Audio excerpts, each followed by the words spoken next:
Following the recent approval of the DOTR on the pilot run on motorcycle taxis, ride-hailing app, Angkas held a press conference prior to the 6-month run. Let's hear it from them in this week's Motoring Forum. George Reyeca, Regulatory and Public Affairs Head of Angkas, started off by reporting the retraining process that the group has been doing since the DOTR approved of the pilot run. Kami po ay nasasayahan na ipagkaalam sa inyo yung aming retraining process dahil po dun sa ating pag-aproba ng pilot for motorcycle taxi. So sana po sa lalong madaling panahon ay makapaglarga na po tayo sa daan. He added that the emphasis of this pilot run is focused on the safety of passengers of Angkas. Basically po, ang emphasis po ng pilot is really nakafocus tayo sa passenger. So in the next couple of weeks also, you'll be seeing a lot of marketing collaterals and materials coming from Angkas para po i-push yung ating passenger safety campaign. So ito pong kampanya naka-emphasize po yung safety ng pasahero para turuan yung pasahero paano maging co-rider at maging responsibilidad ng parehong pasahero at ng biker ang pagiging ligtas sa daan. Meanwhile, Angkas Head of Operation, David Medrana, stressed the efforts of their group in improving passenger safety by initiating the use of vests and handles. Despite the standards na meron si Angkas, we are trying to reinforce pa ang aming safety features. Katulad nga ng nabanggit ni Sir George, makikita natin yung meron na kaming vest ngayon. Nakikipapansin kasi namin na one of the cause of the accident is yung hindi pagyakap ng mga pasahero sa ating mga driver. Nag-create na kami ng vest, at itong vest na to, kung mapapansin nyo, is merong hawakan sa side. So para on a regular transaction, dito na po hahawak si passenger natin. Aside from the vest being a handle, other features were also put into by the Angkas team. For additional visibility, kung mapapansin nyo, napakaraming reflectorized part. Also, plaka vest siya. So yung plaka na yan, yung vest, yung number na yan, yan po yung ID number ni biker. So kung mapapansin nyo, napakadaling identify kung sakali mang ma-involve siya sa isang maling gawain o isang accident.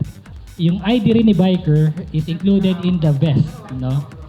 Ayan. So yung ID biker, yan yung magpapakita sa atin na yung ID is tama dun sa vest ni biker. At yan din yung magpapakita na legit na Angkas biker po siya. Ang nangyari po kasi ngayon, dahil sa pilot na nangyari, marami pong biker ang ninanakawan ng helmet, ninanakawan ng vest, para masabing kasama sila sa pilot run na ito. So to prevent that, dapat lahat ng ito ay dala-dala ni biker. 2 helmet at biker ID at yung vest po natin to make them legit. Also part of Angkas' efforts on passenger safety is treating each passenger as a newbie driver. The goal is to treat every passenger a newbie driver. Ibig sabihin, lahat sila ituturing nating baguhang pasahero, ma-educate natin yung mga passenger natin bago pa man sila sumakay sa ating serbisyo. Yan po. So lahat po ng driver ay meron din po nito. Mr. Jobert Bolanos of Motorcycle Rights Organization and Riders of the Philippines reiterated the organization's support to Angkas.